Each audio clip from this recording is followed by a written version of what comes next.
Olá, boa noite. Podem me chamar pelo nome fictício de Carol. E este relato se passou comigo na década de 90. Primeiramente, antes de começar a narrar os fatos, é importante que vocês esqueçam tudo que já ouviram falar sobre o diabo. Bem, eu não estou dizendo que ele é um ser bonzinho, longe disso. Mas enfim, o próprio ser humano é profanado de maldades e desejos obscuros. E a vida real é bem parecida com a série de TV Game of Thrones.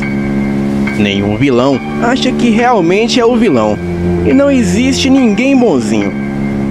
Pois as pessoas roubam, matam, trapaceiam, traem, enganam, mentem, fazem magias e feitiços para se obterem vantagem em cima dos outros, ou até mesmo amarrações amorosas, se achando no direito de controlar os sentimentos alheios. As pessoas usam feitiços, rituais e invocações para conquistar os seus desejos egoístas, sem pensar no próximo. Bem, você nunca vê ninguém fazendo feitiço para o próximo ficar rico, ou então para o próximo ter uma vida amorosa feliz. E no final de tudo isso, quando as coisas começam a darem errado, todos correm arrependidos para uma igreja pentecostal. E quando desabafa toda a sua história de vida com o pastor, o mesmo diz que tudo isso aconteceu porque essa pessoa foi usada pelo diabo. Mas na verdade, foi essa pessoa que usou o mal para conquistar os seus desejos egoístas. E como as coisas não saíram como esperado, resolvem mudar suas crenças. Usam isso como um tipo de vingança para o diabo, quando dizem para si mesmo: bem, você não me deu o que eu quero, então eu estou mudando de lado. Acreditam que Deus sempre vai abrir as portas toda vez que precisar. Mas enfim, nasci em um lar evangélico e o meu pai era pastor pentecostal. E a minha mãe era ministra da igreja e eu era filha única. E para a minha família, tudo o que acontecia tinha a ver com Deus ou o diabo. E se alguma coisa boa acontecia, era Deus. Tipo, se eu tirasse nota boa no colégio, era Deus.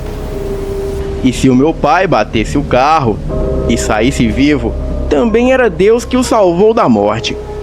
Bem, mas pensem comigo. Se fosse realmente Deus que o tivesse livrado, nem aconteceria o acidente. Agora, se a minha mãe encontrasse o meu pai flertando com alguma jovem da igreja, aí era o diabo usando aquela jovem sensual e gostosa para acabar com a família e o casamento de um homem santo temente a Deus. Bem, aos meus 13 anos de idade, eu passei a me enturmar com um grupo de jovens roqueiros no colégio. E nunca fomos muito fãs de praticar esportes. Então, nas aulas de educação física, nos reuníamos no ginásio do colégio para escutar rock, como Nirvana, Ramones, Guns N' Roses e Stone Temple Pilots.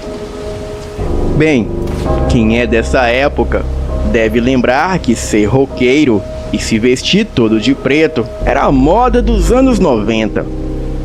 Eu, na minha inocência, tinha certo receio daqueles garotos, mas gostava muito de andar no meio deles, pois eu me sentia bem. E afinal, todos eram pessoas boas, que defendiam uns aos outros. O meu pai, quando descobriu a minha nova turma de amigos roqueiros, ele me deixou de castigo e disse que era para mim andar só com os amigos que fossem da igreja. Bem, esse era o verdadeiro problema, pois eu era má vista pelas pessoas daquela igreja, por ser conhecida como a garota rebelde.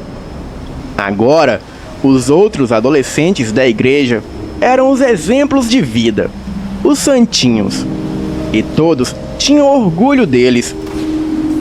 Bem, sem muita alternativa, eu comecei a me enturmar com os jovens da igreja.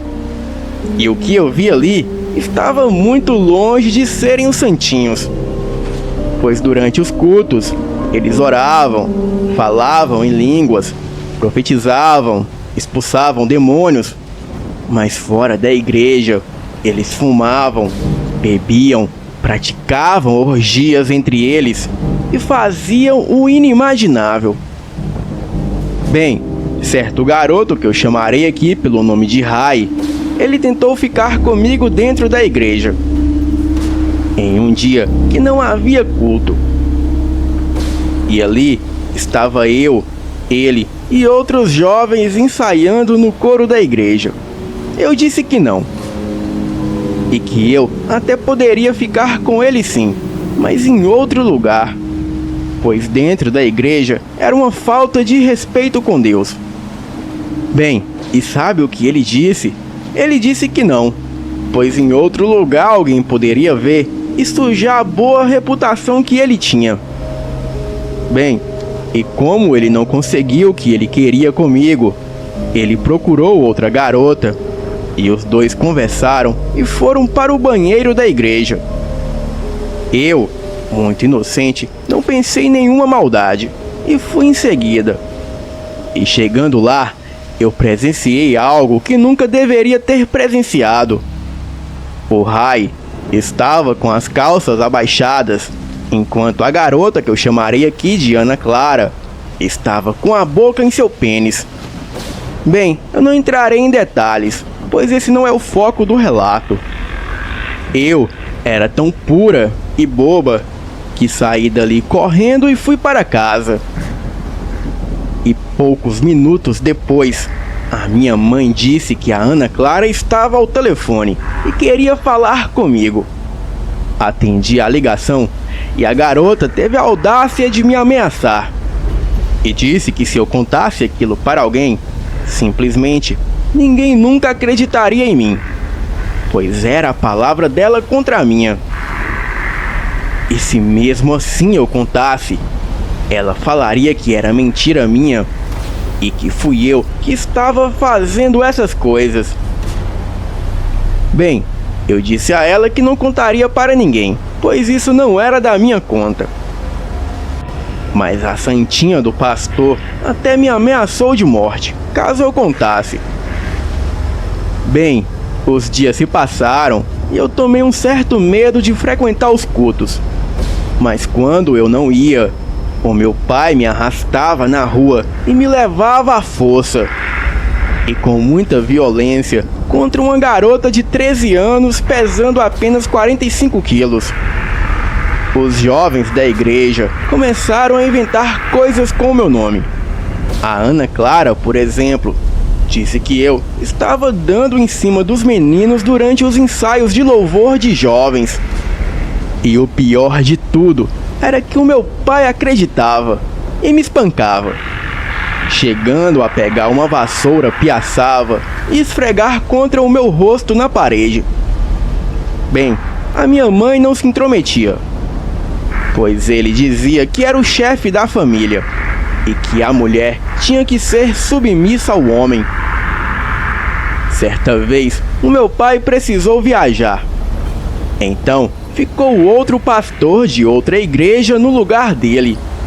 E essa foi a minha chance de contar tudo para esse novo pastor. E ele simplesmente disse que todo mundo erra, que aquele grupo de jovens faziam essas coisas, mas e daí? Pois pelo menos eles faziam o principal, que era frequentar o culto e participar das atividades da igreja. Bem, eu não acreditei naquilo que ouvi. Mas será que não havia ninguém que prestava naquele lugar? Passei a acreditar que eu era a errada da história. Afinal, eram todos contra mim. Um certo dia no culto, um demônio se manifestou em uma mulher, e o meu pai fazia orações e mandava aquele demônio ir embora. Mas quando meu pai perguntou o nome do demônio, ele disse que se chamava Belial e era servo de Satã, e também um arquiduque do inferno. e ele veio apenas para dar um recado.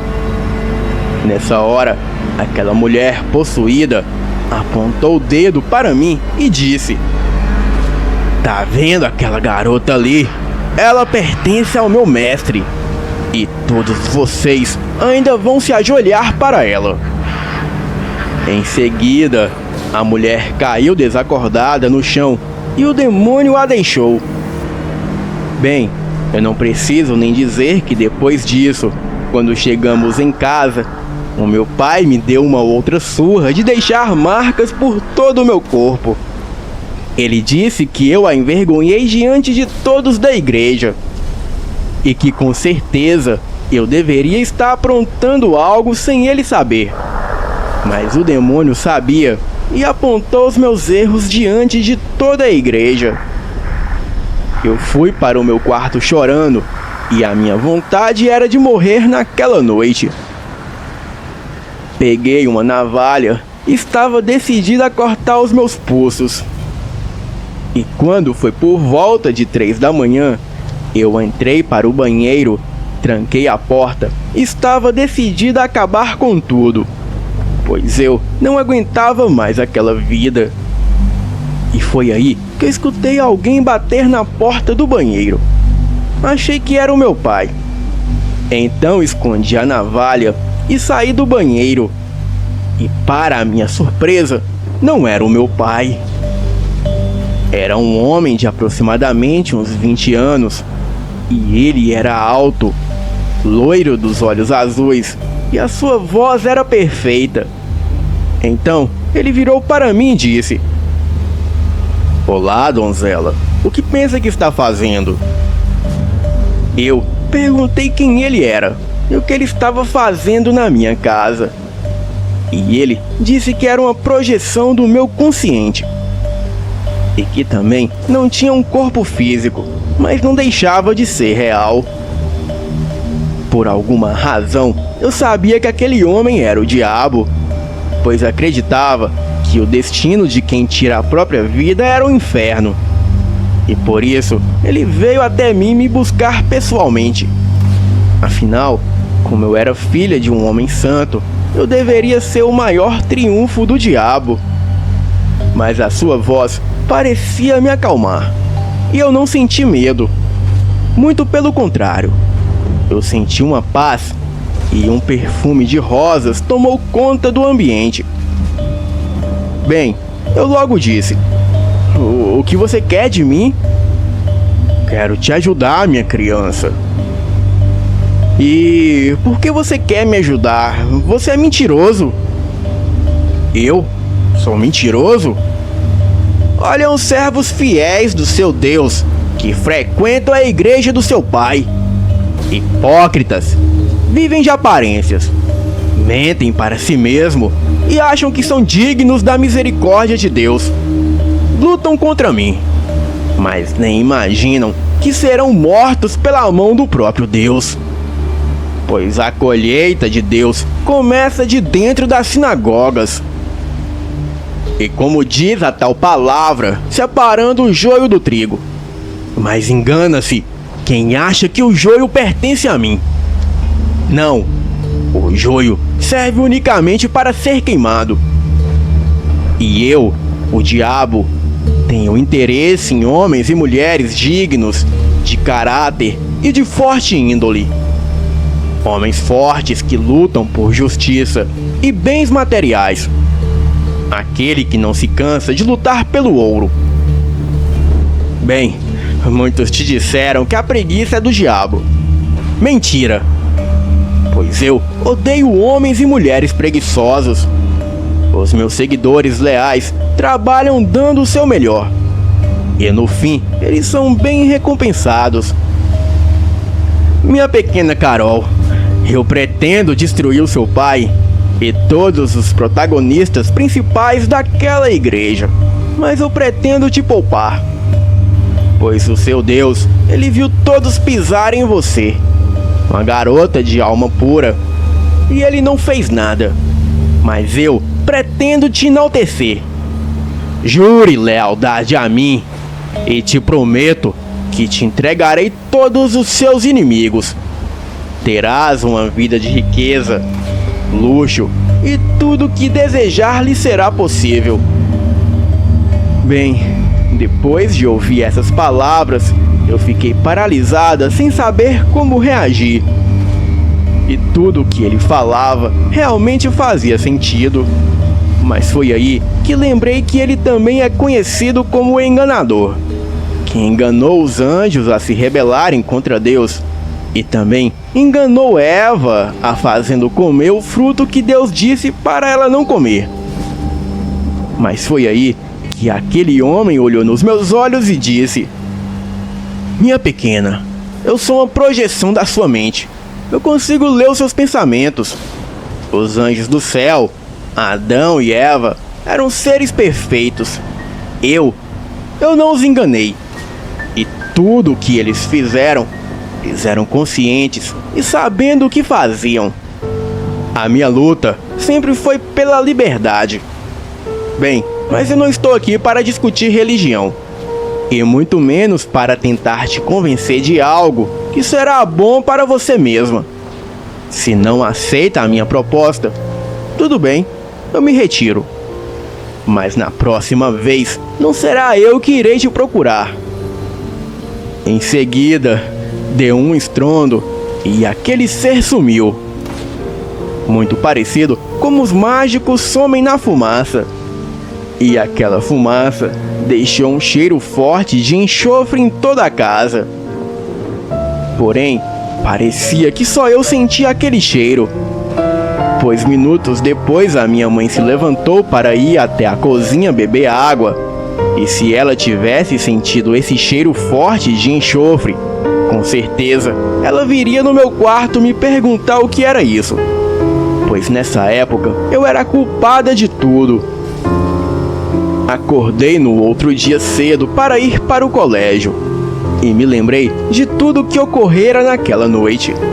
Era algo surreal. O diabo me aparecer e me fazer uma proposta de um pacto. E aquilo era muita informação para a minha cabeça. E a minha vida já era turbulenta o bastante. E o diabo, ele é um ser enganador. E se ele conseguiu enganar até os anjos, imagina eu. Bem, ele não precisa mentir para enganar ninguém. Ele engana simplesmente dizendo a verdade ou meias verdades. Mas acreditar que o diabo é mentiroso? Não mesmo. Bem, algumas semanas se passaram e veio a notícia que a minha mãe fugiu de casa com um amante. Ela deixou uma carta dizendo que me deixou aos cuidados do meu pai e que já o traía há algum tempo, pois não suportava mais o seu fanatismo com religião e o seu jeito manipulador. E no final da carta, ela escreveu para o meu pai: espero que você queime no inferno. Bem, agora adivinhem para quem sobrou a culpa? Exatamente, eu fui a culpada até disso.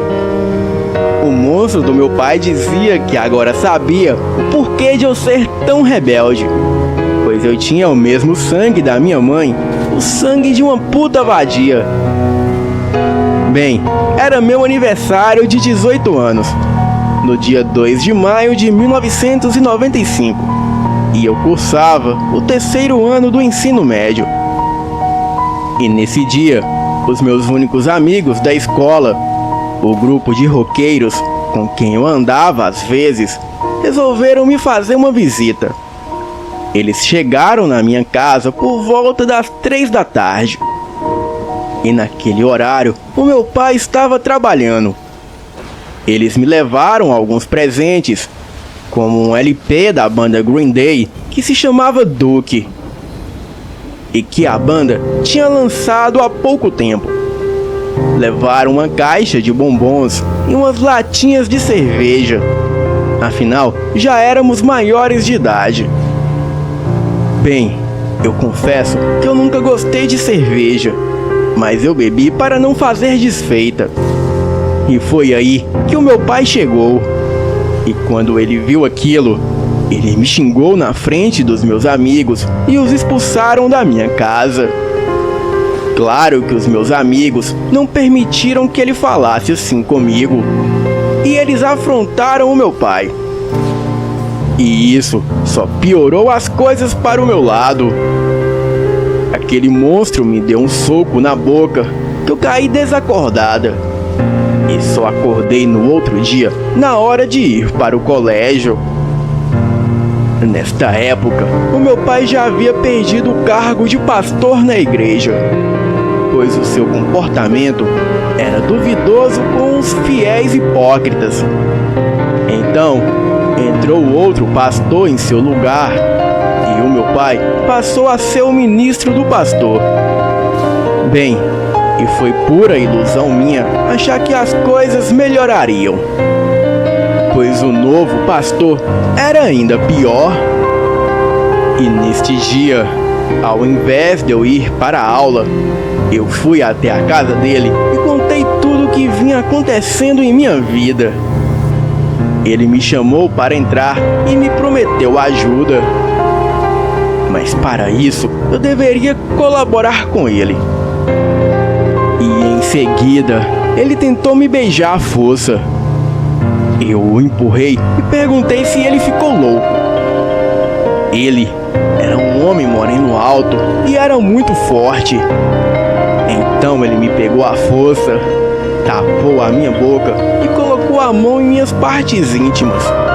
E o pior só não aconteceu porque ele escutou o barulho do carro da sua esposa entrando pelo portão da casa. E assim que ela chegou, eu saí dali correndo aos prantos. Ela questionou seu marido o que estava vendo, e ele falou para ela que eu fui lá para tentar beijá-lo. E como ele rejeitou por ser um homem casado, eu saí de lá correndo e chorando. Eu sei disso porque aquela mulher ligou para o meu pai e contou exatamente essa história. O meu pai chegou no meu quarto, me xingou de puta, vagabunda, e disse que eu era igual à minha mãe, e que ele iria me dar o que eu tanto queria.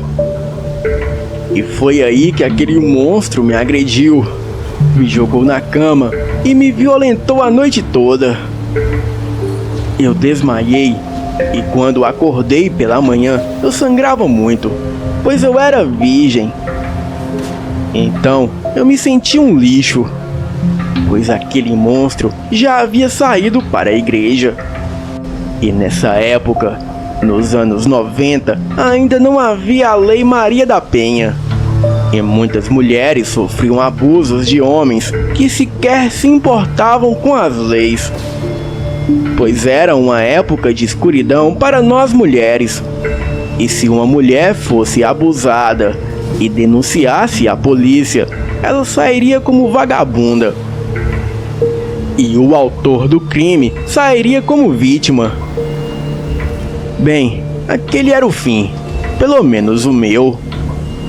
Eu peguei uma gilete no armarinho do banheiro, sentei no chão embaixo do chuveiro e aos prantos eu comecei a me cortar. A água que escorria pelo ralo do banheiro se tornou vermelha. A minha visão ficou turva. E foi neste momento que a minha vida passou diante dos meus olhos. Me lembrei como eu fui infeliz, injustiçada, e eu não queria morrer. E tudo o que eu queria era apenas ser feliz. E onde estava Deus? Cadê a sua justiça sobre os corruptos e a sua benevolência para os injustos? Bem, pelo visto, eu sofreria mais ainda, pois depressão é uma doença clinicamente comprovada pela medicina. E condenar um doente depressivo ao inferno é o mesmo que condenar um esquizofrênico ao inferno por assassinato. Bem, mas eu não queria morrer. Então, com as minhas últimas forças, eu clamei a Deus em pensamento. Sim, eu clamei a Deus por minha vida, por misericórdia e por vingança. A minha visão se escurecia e os meus pensamentos se esvaíam. E neste momento, eu comecei a sentir aquele forte cheiro de enxofre, seguido de um estrondo. Ele era o Deus que eu havia chamado em pensamento. Porém, ele não era mais aquele belo rapaz loiro de olhos azuis. Agora, ele era um homem mais velho, de aproximadamente uns 40 anos de idade.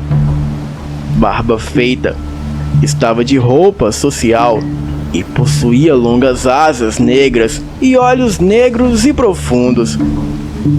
Ele olhou para mim com um olhar frio e vazio e em seguida me estendeu a mão. Tentei segurar a mão dele, mas eu estava sem tato e sem direção com os braços. Então, ele logo disse: "Olá, minha pequena. Não se sinta sozinha agora. Enxuga os seus olhos lacrimejantes. Eu só estou dando uma volta por enquanto, andando pelo meu quintal. Bem, não há tempo para procurar pelo mundo inteiro, porque você sabe aonde exatamente me encontrar. E eu estou comprando a sua vingança. E você não irá morrer. Não hoje."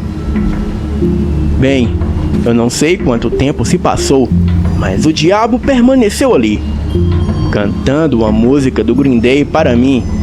Uma música que se chamava She. Ele cantava em um tom melódico e com uma voz perfeita. E aquela era a minha canção preferida. E foi daí que eu me lembrei que é a nossa mente que projeta o diabo. E por isso, ele nos conhece melhor do que nós mesmos. E naquele momento, eu não sabia se aquilo era real, pois só agora que eu fui perceber que tudo o que ele me falara eram trechos das minhas músicas preferidas. Ou seja, ele dizia apenas palavras conhecidas a mim. Bem, eu não sei o que houve depois. Eu só me lembro que acordei no hospital ao lado da minha tia. Ela me disse que havia ido na minha casa me dar os parabéns pelo meu aniversário. Então ela chamou, mas ninguém atendeu. E daí ela achou que talvez o meu pai estivesse na igreja e eu no colégio. Mas algo dizia em sua cabeça que era para ela entrar na casa e me procurar. E foi aí que ela escutou o chuveiro ligado. E quando ela chamou, ninguém respondeu. Então ela ficou preocupada e entrou no banheiro. E foi aí que ela logo me viu caída e sangrando. Então ela amarrou panos nos meus pulsos e em seguida me colocou no carro e me levou para o hospital. Essa minha tia era irmã do meu pai.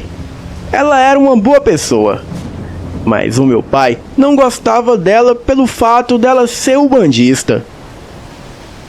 Bem, eu me recuperei e levei alta do hospital. A polícia foi acionada pelo médico que havia notado que eu havia sido abusada. Eu disse à polícia que havia sido meu pai. E naquela noite ele foi preso dentro da igreja, na frente de todos. Ele sabia que eu estava no hospital morrendo, mas mesmo assim havia ido para o culto da igreja como se nada tivesse acontecido. Fui para a casa da minha tia, que cuidou muito bem de mim. Porém, eu sentia que algo estava diferente em mim. Era como se eu tivesse morrido e nascido outra pessoa. E como eu já havia dito, a minha tia era ubandista. E daí eu descobri um mundo novo. Comecei a estudar todo tipo de magia e principalmente Goetia. A minha sorte havia mudado da água para o vinho. E tudo que eu fazia, a sorte conspirava ao meu favor. O meu intelecto aumentou de forma surpreendente. E também aprendi projeção astral. Tempos depois, eu fui convidada para uma ordem de bruxos que se reuniam no mundo astral por meio da projeção, para aprender os conhecimentos de nosso mestre. Aprendi tantas coisas e tantas verdades sobre o mundo que, se eu fosse falar aqui, daria umas 50 horas de relato. E na verdade, muitas coisas eu nem posso falar. Bem, essa ordem de bruxos foi extinta ainda naquele ano.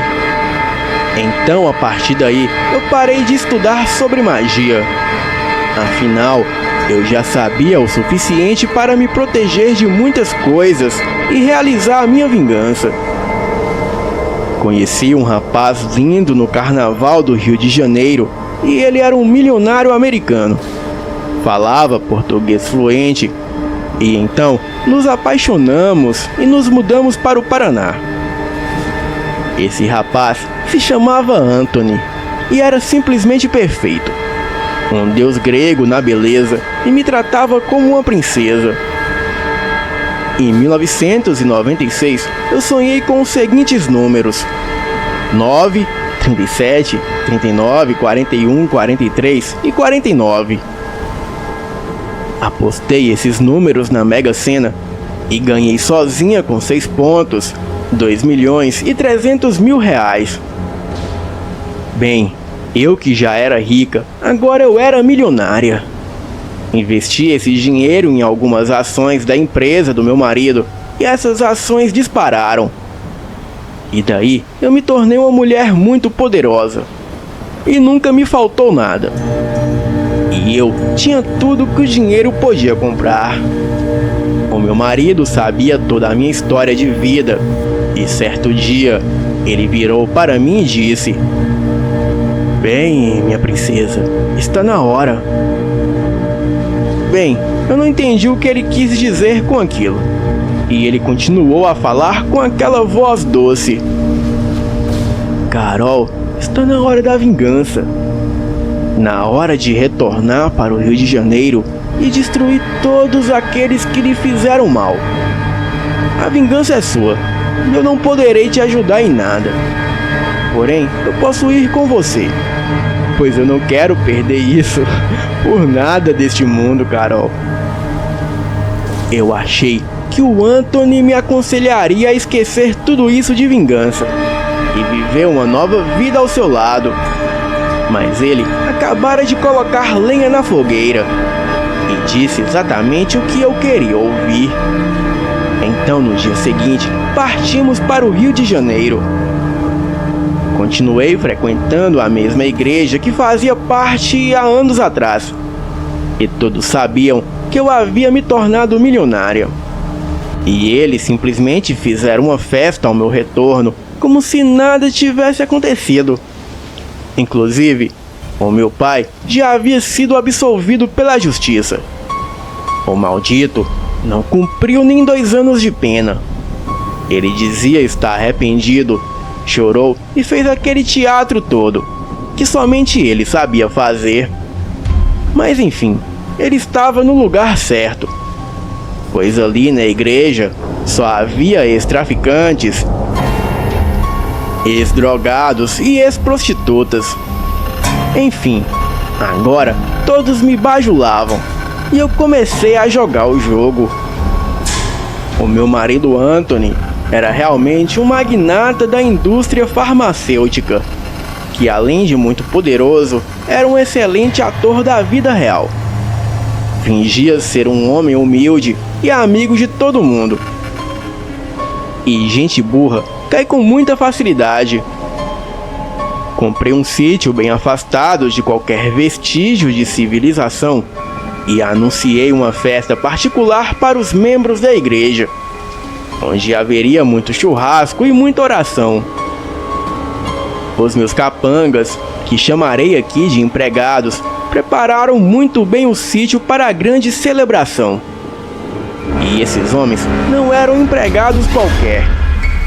Eles estavam à minha disposição e à do meu marido, e seguiam quaisquer ordem que lhes fossem dada.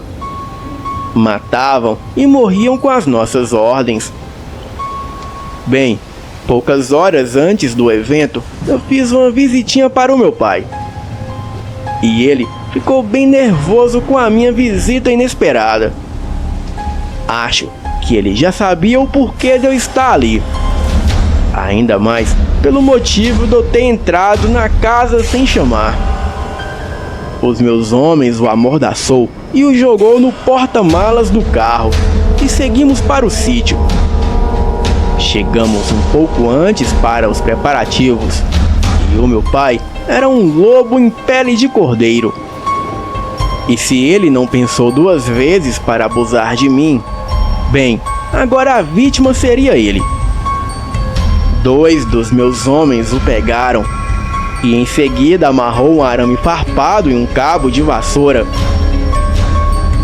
E digamos que o meu pai passou por uma trágica experiência, pois aqueles homens haviam acabado de arrombar a sua porta de trás. Bem, quando ele morreu, cortamos o seu corpo e usamos a sua carne no churrasco. E horas depois, boa parte daquelas pessoas estavam todos ali, reunidos orando, comendo e bebendo. Bem, existiam algumas pessoas ali que nunca me fizeram mal algum. E a minha vingança era algo pessoal. Mas infelizmente não poderia haver testemunhas.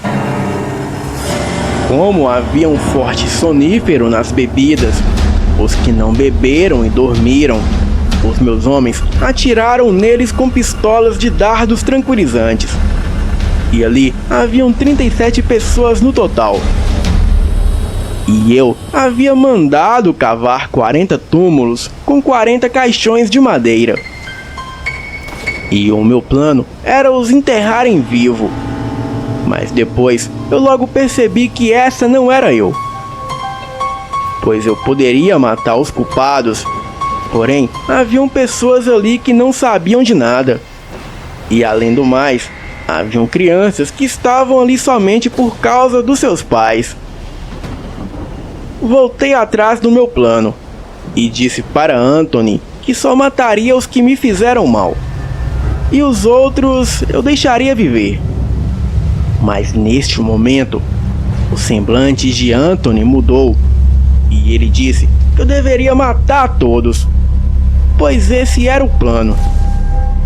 Bem, eu disse que não faria e que não mataria quem nunca me fez mal algum. E que se ele quisesse, ele matasse, que ele desse a ordem aos homens. Mas pelo menos essa culpa eu não carregaria. Bem, o Anthony deu de costas e disse que me esperaria no carro. Vocês lembram do pastor que tentou abusar de mim? Lembram da Ana Clara, do Rai e dos outros jovens que me fizeram tanto mal?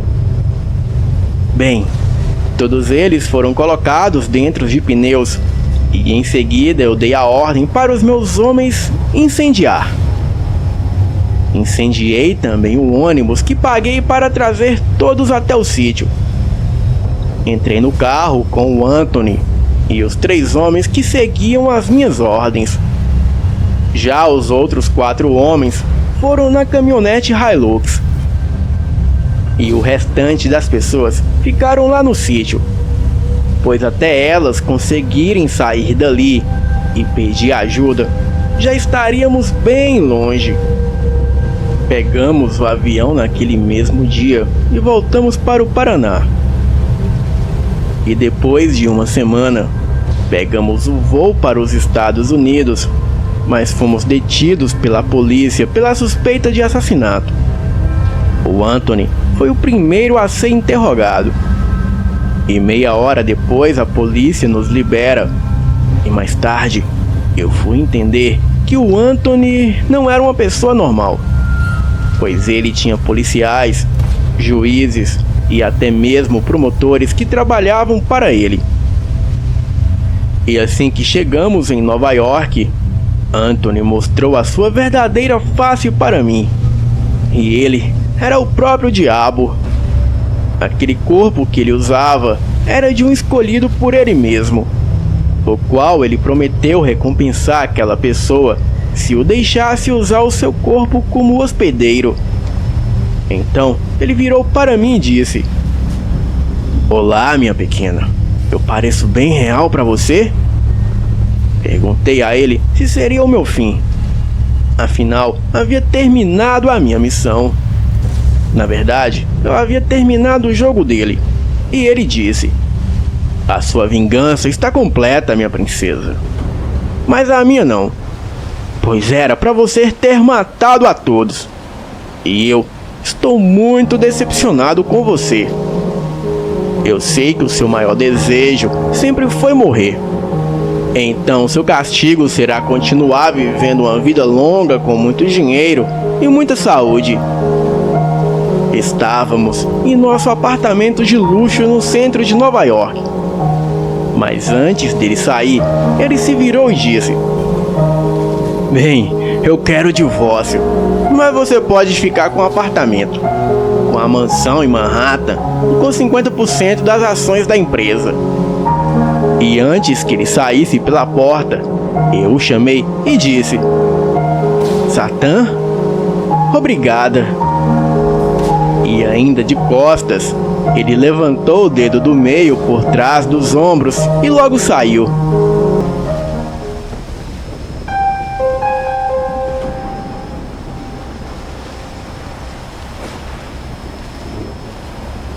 Olá, elite oculta.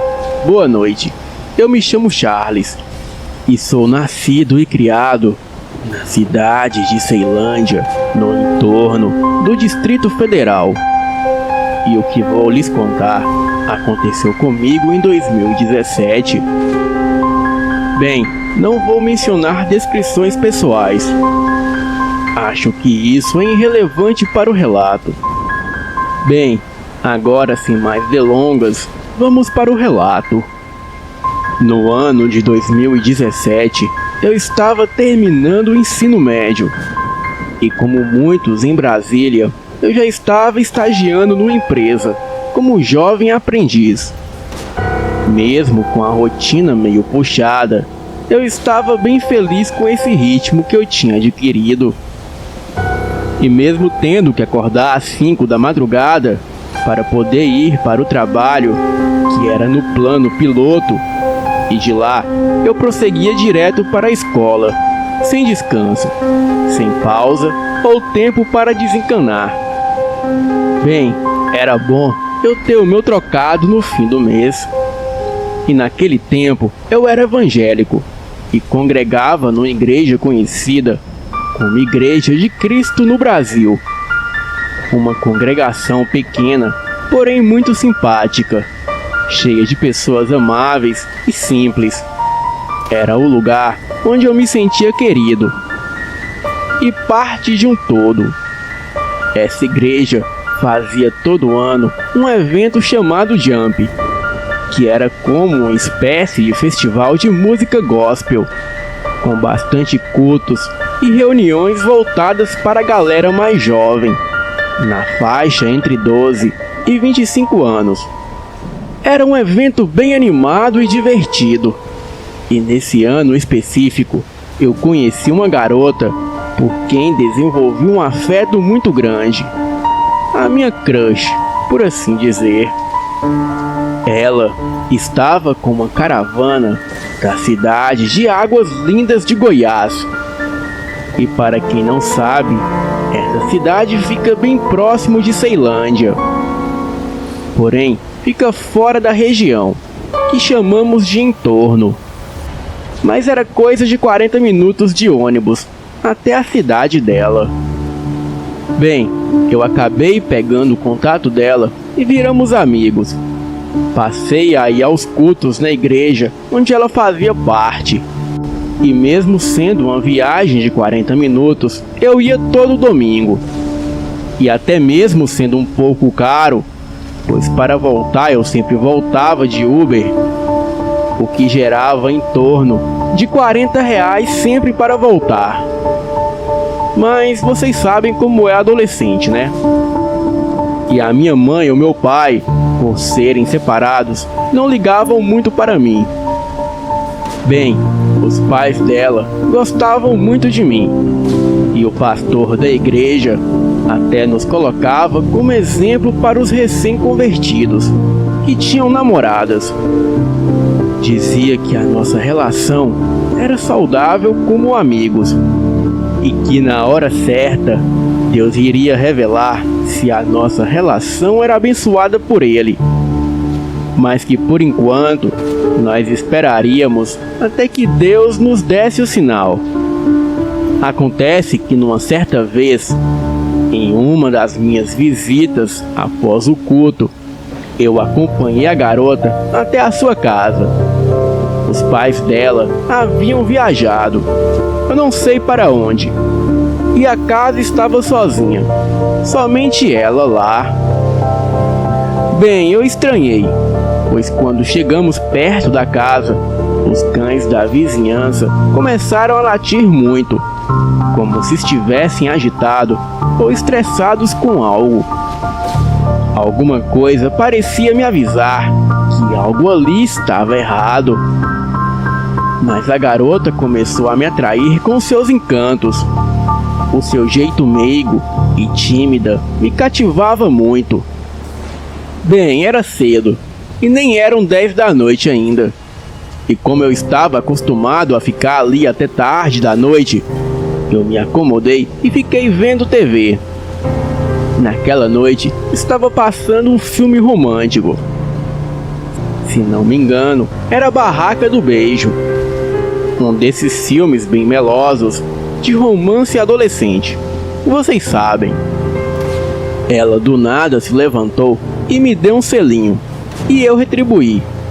Senti um fogo correr no meu corpo, junto com um calafrio. Então, ela começou a me beijar de novo. Trocamos carícia, e quando me dei conta, eu já estava nu com ela na cama dos seus pais. Bem, aquela foi a minha primeira vez, mas mesmo assim, transamos loucamente. Pena que nem tudo era como eu pensava. Um remorso muito grande tomou conta de mim, um sentimento de culpa, e eu pedi perdão a ela e expliquei que era errado aquilo, e que era melhor eu sair dali, para evitar que pecássemos de novo. Ela insistia que eu ficasse, tentava me subornar com beijos e carícias, enquanto eu apanhava as minhas roupas do chão e me vestia novamente. Ela ainda tentou me puxar pelo cinturão da calça, enquanto fazia movimentos manuais orais. Mas eu, de certa forma, estava até assustado com o comportamento dela. Acabei saindo correndo de lá, levando comigo a minha mochila com todos os meus pertences dentro. Saí com tanta pressa que fui ainda com o tênis nas mãos. Eu estava num ponto de ônibus, sentado numa esquina sozinho, e atrás de mim um grande matagal velho, um terreno baldio desses bem vastos.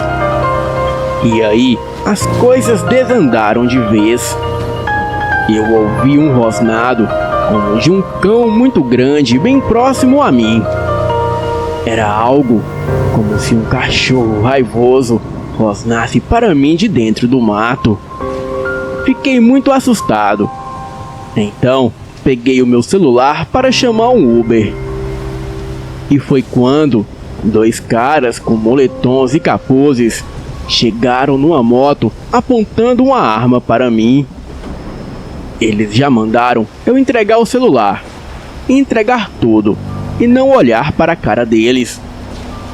Bem, eu já ia entregar o celular, quando um deles disparou 2 vezes e subiu de volta na moto, e saíram dali muito rápido. O cara ainda gritou para eu correr, mas quando eu me virei para ver no que eles haviam atirado, eu vi de pé encostado numa coluna do ponto de ônibus a coisa mais grotesca que eu já vi em toda a minha vida. Era algo como um lobo, com um corpo de gente que ficava de pé. Não me lembro de cada detalhe daquela coisa. Me lembro porque até hoje tenho pesadelos com aquilo. Literalmente, aquilo era uma pessoa com cabeça de cachorro, olhos amarelos enormes e os pelos de uma cor meio marrom, quase que caramelo. Mas a criatura tinha umas falhas e umas feridas que parecia muito com a de um cão com sarna ou alguma doença. E aquilo continuava de pé, me olhando. Os seus dentes estavam à mostra e uma barba escura como se fosse sangue, não sei bem como era, escorria da sua boca e exalava um fedor horrível. Um fedor como se fosse de carne podre e sangue, algo assim. Eu saí gritando e correndo e jogando a mochila, carteira, moletom e largando tudo para trás. Enquanto eu corria, eu ouvia aquela coisa uivando e correndo atrás de mim. O som era como de um grande cachorro correndo muito ofegante, mas cada patada daquilo no chão era como se um boi corresse sem casco.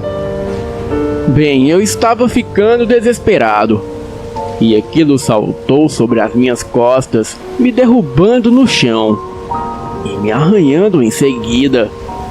Eu só gritava e implorava pela misericórdia divina, pois para mim o próprio demônio tinha vindo me buscar. Então, em seguida eu ouvi o som de duas motos vindo de longe. Então eu senti a pressão sobre mim aliviar e em seguida eu ouvi um apito. E quando ergui a cabeça, eu vi aquela coisa sair correndo na direção da BR, que passava bem no meio da cidade. A moto era desses guardas noturnos que fazem rondas pelo bairro com um apito na mão. Ele me colocou na moto e me levou para o hospital, que ficava ali perto. Mas para chegar, precisaria atravessar o outro lado da BR. E enquanto eu estava chegando, quase desacordado, eu vi aquela criatura de pé, me olhando do outro lado da BR. A coisa se balançava e se estribuchava, provavelmente de raiva. A minha mãe me buscou no hospital no dia seguinte. Contei a história para ela e para os médicos, e também para a polícia. Porém, ninguém acreditava em mim. Eu fui tratado como esquizofrênico por meses e nada. Até que um psiquiatra me diagnosticou com síndrome do pânico por conta do assalto. Acontece que eu sei o que passei e sei também o que houve naquela noite. E para completar, eu recebi uma ligação da garota falando que eu não deveria ter fugido. Que se eu não tivesse fugido, nada daquilo teria acontecido. Bem, só para concluir, ela estava grávida. E o filho era meu. E ela não mais me queria na sua vida. Não dessa maneira. Hoje, eu fico me perguntando se aquela garota era um lobisomem. E em caso afirmativo, eu tenho certeza que o meu filho também será um lobisomem. E se isso for verdade, eu espero nunca mais vê-la. Boa noite.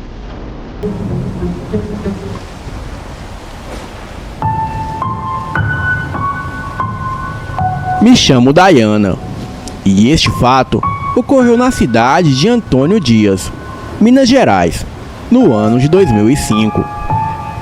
Na época, eu tinha 15 anos e passei a frequentar uma igreja evangélica pentecostal com a minha mãe, que se chamava Rosalva.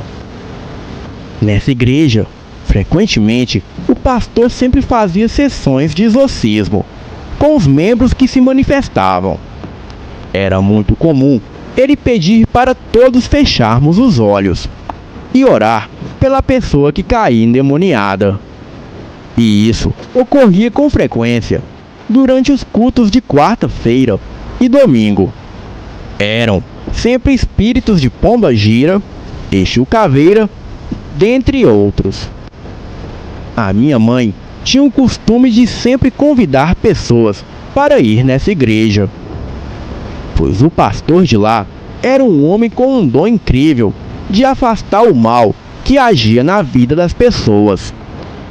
E assim, ele as libertava de vícios de drogas e de bebidas.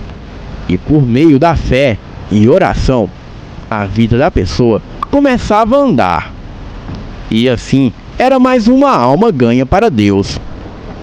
Acontece que certo dia, por volta de 7 da noite, a minha mãe varria a porta de casa.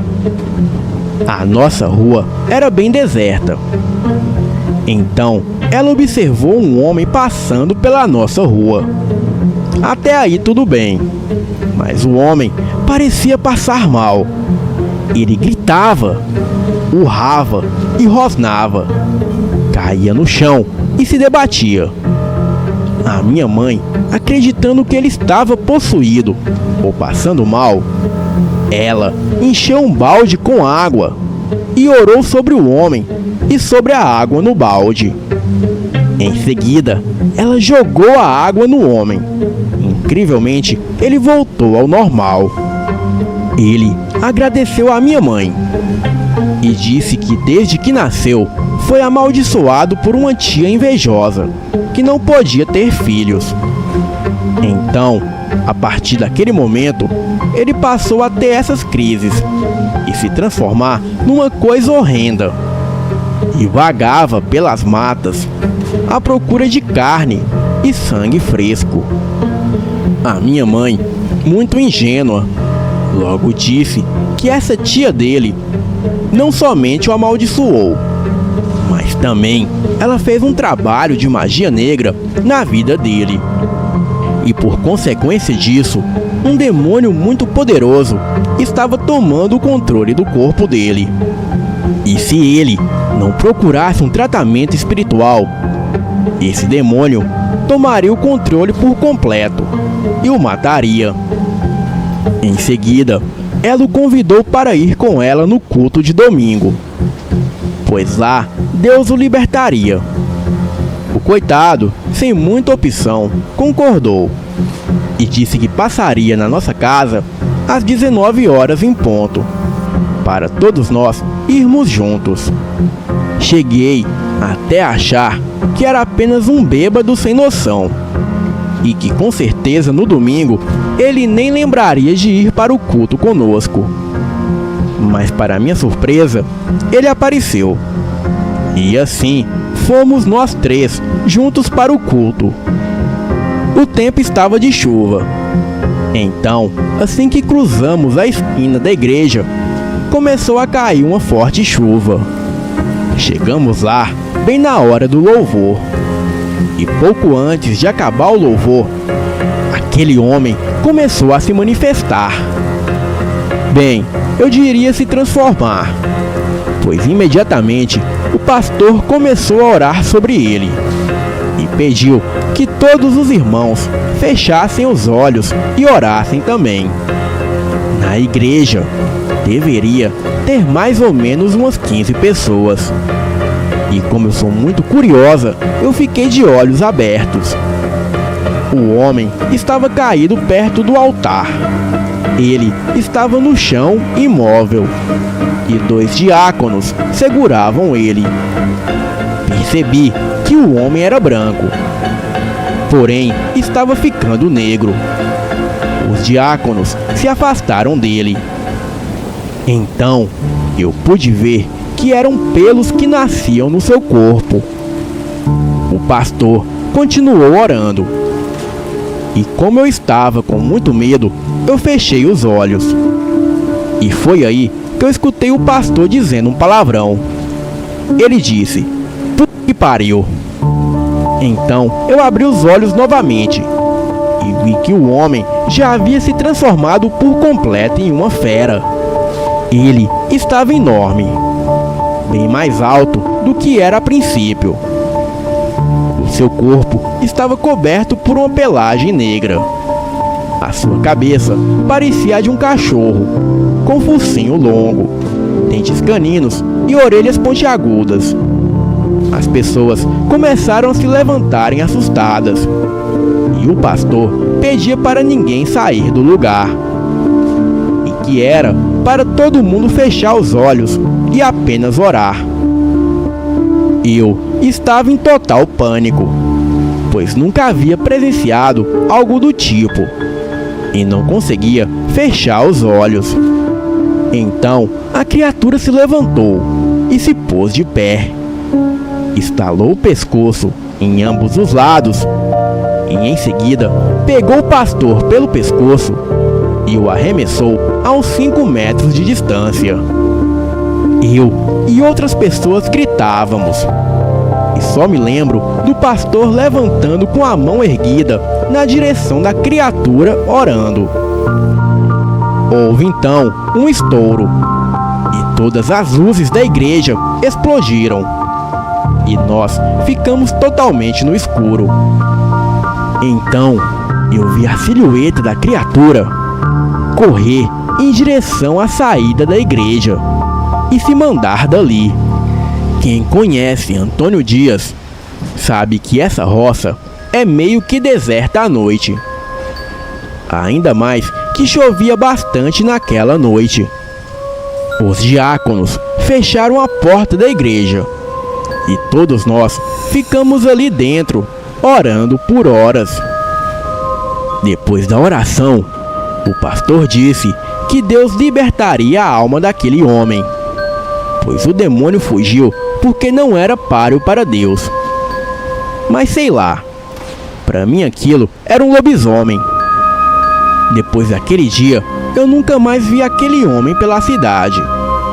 Provavelmente ele se mudou para outro lugar, pois agora os fofoqueiros de Antônio Dias sabiam do seu segredo. Mas espero, do fundo do meu coração, que ele esteja bem, pois apesar dele ser um lobisomem, eu sei que não é por escolha dele. E eu sempre oro por ele durante a noite, para que Deus o liberte dessa maldição. Boa noite.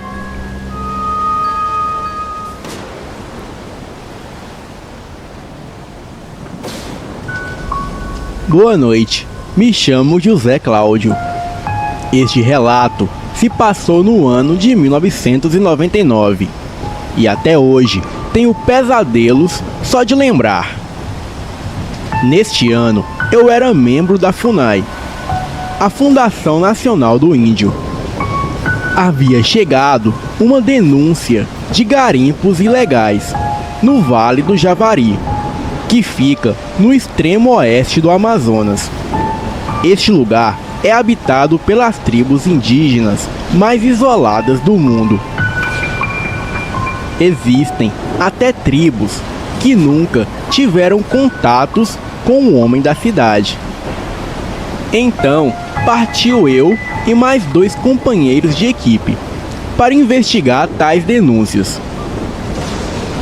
Um dos companheiros era o Vicente, um homem grande, forte e moreno, parecia uma geladeira. E junto com nós estava a Rose, uma pioneira em selvas. Nos deslocamos de Manaus até o Vale do Javari para localizar e fazer contato com os índios Corubo, os quais supostamente foram expulsos de suas tribos por garimpeiros ilegais que os ameaçaram de morte. Para quem não sabe, isso é um problema sério no nosso Brasil. Os índios são muito vulneráveis e a cada dia que passa, as suas tribos e aldeias estão deixando de existir por conta de garimpeiros, fazendeiros e madeireiros. eles simplesmente chegam queimando tudo, matando mulheres e crianças indígenas. O governo nunca tomou providência alguma. Muito pelo contrário.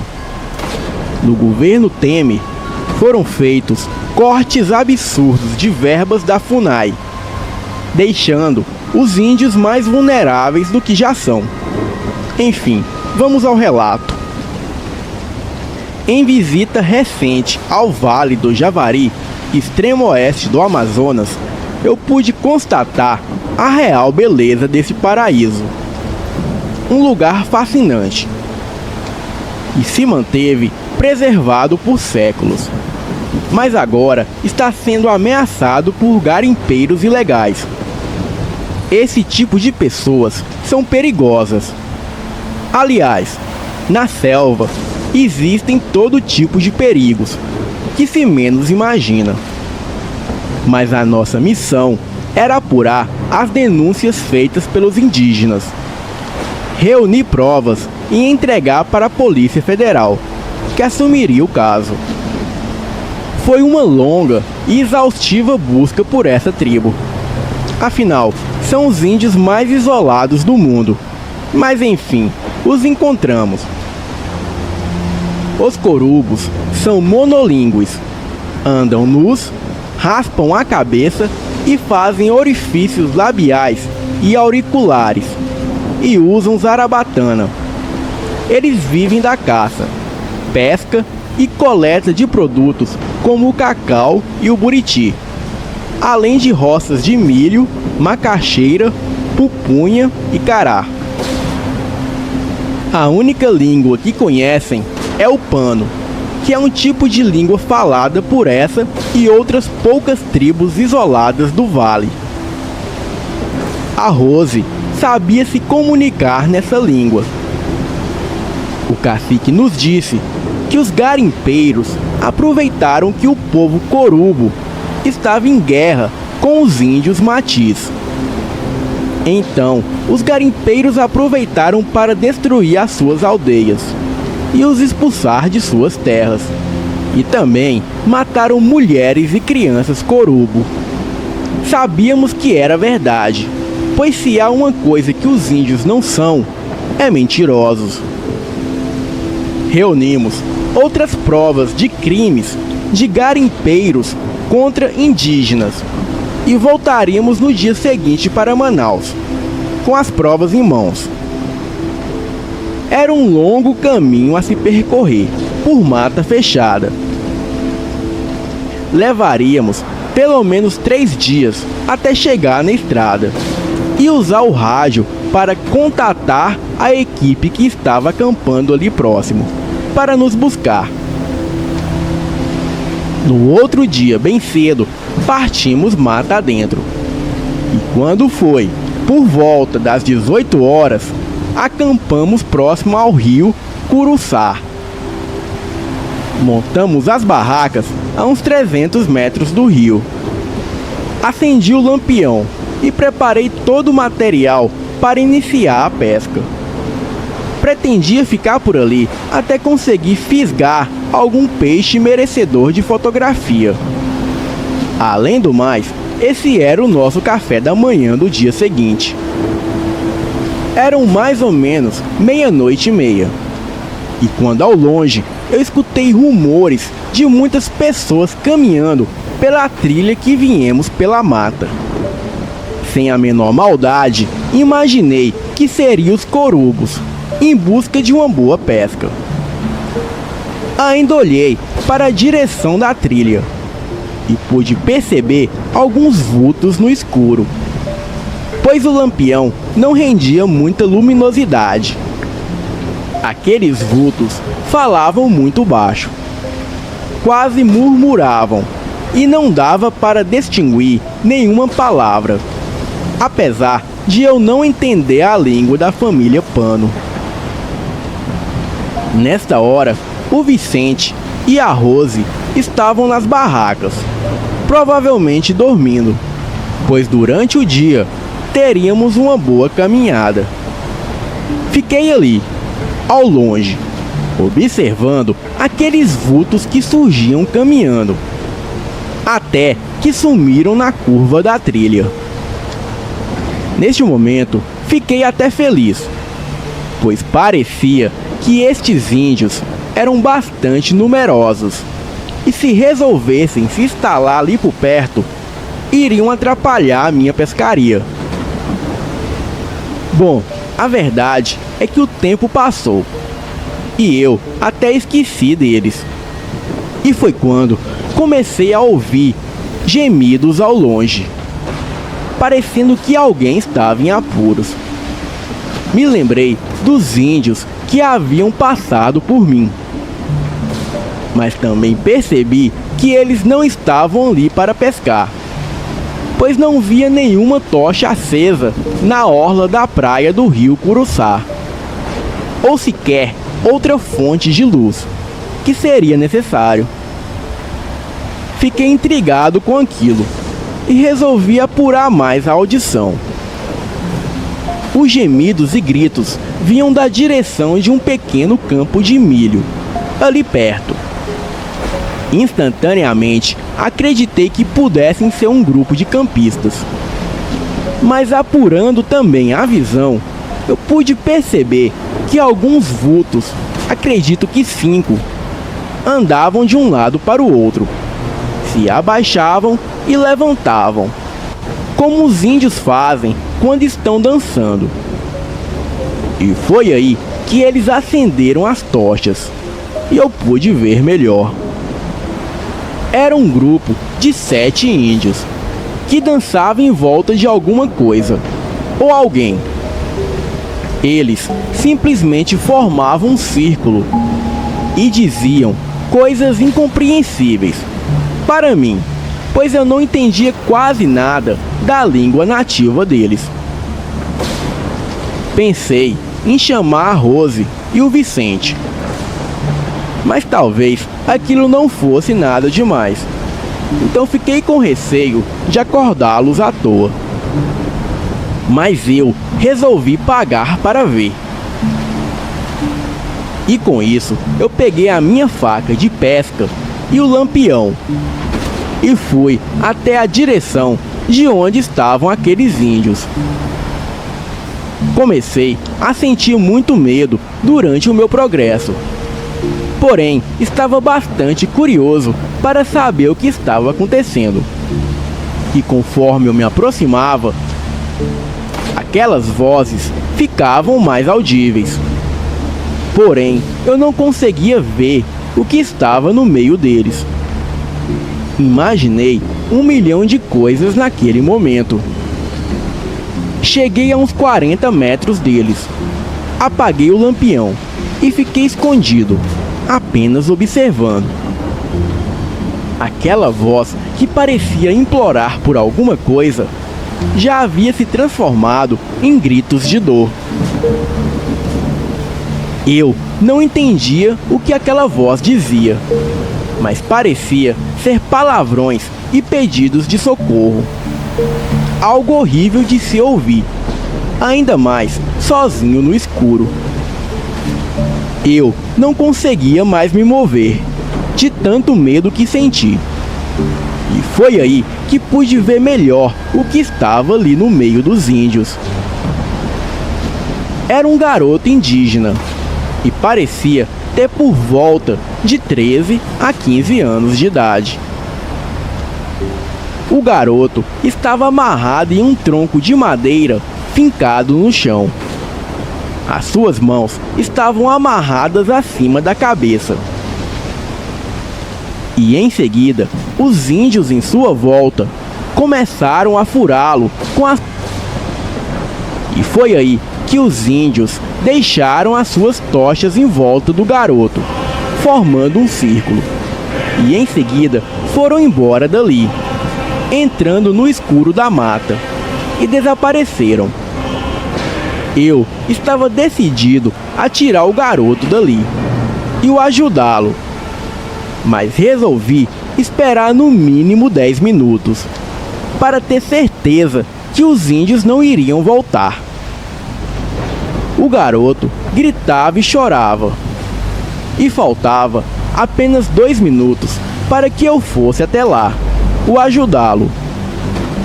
Mas foi aí que eu vi algo que jamais esquecerei em toda a minha vida. A uns 20 metros de mim, havia uma silhueta enorme se aproximando. Eu pude ver aquilo em meio à escuridão, devido a estar olhando para todos os lados para ver se os índios não voltavam. Aquela coisa foi caminhando em direção ao garoto, e quando se aproximou das chamas, eu pude ver melhor. Meu Deus, eu me arrepio só de lembrar. A criatura era enorme. Possuía cabeça, focinho e orelhas que lembravam um lobo. As suas patas também eram como patas caninas, porém eram enormes, tipo patas de urso. A criatura andava sobre 2 patas. Seus olhos eram amarelos e da sua boca escorria baba.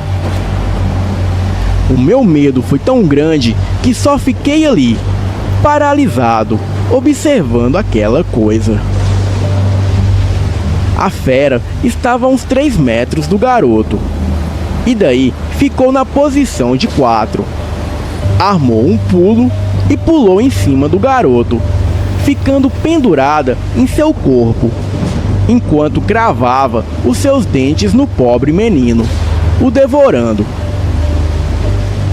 Não demorou muito e ele parou de gritar. A fera não conseguiu tirar o corpo do garoto do tronco, devido às cordas que o prendia, mas mesmo assim o devorava ali mesmo. Eu, ainda com as pernas tremendo de medo, reuni todas as forças que tinha e corri de volta para as barracas. Não acordei a Rose e nem o Vicente, pois se eles acordassem, com certeza iriam querer ir até lá para tirar a prova. Entrei na minha barraca e chorei a noite inteira, até que por fim dormi por volta das 5 da manhã. Acordei, era 7h30 da manhã, ainda muito assustado. Rose e Vicente já estavam acordados, fazendo o café e preparando as coisas para partirmos. Contei a eles todo o ocorrido e fomos até o local. Mas quando chegamos lá, só tinha o tronco e vários paus em volta, com tochas apagadas. E também havia muito sangue no chão. A Rose explicou que os corubos estavam em guerra com os matis, que são outra tribo que habita o vale. Então, provavelmente, ali amarrado, deveria ser algum prisioneiro de guerra da tribo inimiga. Bem, a explicação de Rose fazia sentido, mas a questionei o que era então a criatura que vi naquela noite. Ela simplesmente me olhou nos olhos e disse: lobisomem. Os indígenas veem e presenciam coisas que para nós da cidade é completamente loucura. Eu não quis ficar nem mais 1 minuto naquele lugar. E partimos assim que tomamos café. Acampamos por mais 2 noites naquela mata. E mais 2 noites fiquei sem dormir, pois aquelas imagens da criatura devorando o garoto não saíam da minha cabeça. Até que no 3º dia chegamos na estrada. E logo contatamos a equipe pelo rádio, e eles foram nos buscar com o jipe. Depois desse dia, pedi conta da empresa e saí da FUNAI, pois se aventurar em selvas com lobisomens e aldeias em guerras não é pra mim não. Bem, para fechar a história, levamos as provas do massacre da tribo Corubo pelos garimpeiros ilegais na região. até o nosso supervisor, que as encaminhou para a Polícia Federal. A polícia chegou a prender 2 suspeitos, mas por falta de provas suficientes, eles foram soltos. E resumindo, não deu em nada. De certa forma, tenho pena do povo indígena, pois são expulsos de suas terras por bandidos que exercem atividades ilegais na mata. Também há outro tipo de bandidos que se chamam missionários. Esses são os piores, pois vão até as tribos isoladas para evangelizar os indígenas e assim destruindo toda a cultura desse povo. Infelizmente, esse é o mundo em que vivemos. Obrigado, Fael, pelo espaço de contar o meu relato e de desabafar tudo isso que vem sofrendo os nossos índios. Boa noite. Boa noite, Fael. Eu me chamo Emanuel Rodrigues e moro no Rio Grande do Sul, em uma cidadezinha que se chama Santa Cruz do Sul. Este relato é em homenagem a um amigo que prefiro não identificar, pois a experiência é vivida por ele. Aproximadamente no ano de 1992, quando eu tinha por volta de 15 ou 16 anos, eu tive uma experiência que me marcou muito. Em uma certa tarde, se me recordo bem, eu convidei os meus amigos para jogar futebol em um campinho improvisado perto de uma matinha de eucaliptos. Fui convidando um por um dos meus amigos, que aceitavam na hora, menos um dele, o meu amigo Pedro, que quando eu o convidei, ele veio com a desculpa que logo ficaria à noite. Bem, eu sei que insisti muito para ele ir, pois ele era o único de nós que tinha uma bola. Falei com ele que não ficaríamos muito tempo, e mesmo não querendo, o Pedro acabou indo também. Pulamos a cerca e seguimos por uma trilha que dava até esse campinho. Nos divertimos muito jogando e fazendo brincadeiras, até que um dos meus amigos chutou a bola muito longe, dentro da mata de eucaliptos.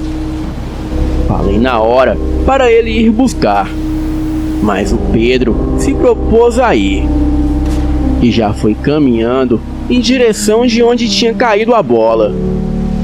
Bem, eu fiquei meio que sem entender, mas não demos importância e continuamos com a zoeira. Até que eu reparei que fazia muito tempo que o meu amigo Pedro tinha ido buscar a bola e ainda não havia voltado. Falei com os demais que achava que o Pedro tinha ficado chateado e teria ido embora, e assim levando a bola junto com ele. E como já estava escuro e nada do Pedro voltar, decidimos ir embora e assim falar com o Pedro no outro dia. Todos concordamos e partimos em direção à trilha na matinha. Um dos meus amigos, o Léo, havia trazido uma pequena lanterna e uma faca. Então ele foi na frente, e faltando pouco menos de 100 metros para sair da matinha, escutamos o que parecia ser um tipo de rosnado estranho, mas não vinha dos lados. Foi quando olhei para cima e vi o que estava rosnando, destacando-se os seus olhos em um tom de vermelho brasa. Era uma besta que arranhava o tronco e olhava fixamente em nossas direções. Porém, ainda continha um pedaço rasgado de camiseta, e eu vi que era a camiseta do Pedro. Fiquei com uma espécie de medo misturado com uma pergunta, que enquanto eu corria em rumo da minha casa, eu ia pensando: como o Pedro subiu naquela árvore de eucalipto enorme? Pois quem já viu um pé de eucalipto sabe que é praticamente impossível subir. E quase chegando na cerca, ouvimos um som de algo caindo de bem alto e umas fortes passadas pelas folhas secas no chão. Corremos mais ainda e nem vimos a cerca, onde alguns de nós se cortaram. Mas na hora do desespero não sentimos nada. Chegamos na minha casa quase sem fôlego e não ouvimos mais barulhos de nada. Expliquei para o meu pai o ocorrido, mas ele, sem acreditar em nada, não deu a mínima. Os 4 amigos que estavam comigo dormiram na minha casa aquela noite, uns pela sala e outros pela cozinha. Bem, não conseguimos dormir direito aquela noite. Esperei as horas passar e logo pela manhã acordei os meus amigos. E então fomos em direção à casa do Pedro para tirar satisfação. E chegando lá, já não tinha mais ninguém em casa, o que aumentou ainda mais a minha desconfiança. Deixamos de lado, e após o ocorrido, nunca mais tive contato com o Pedro. Boa noite.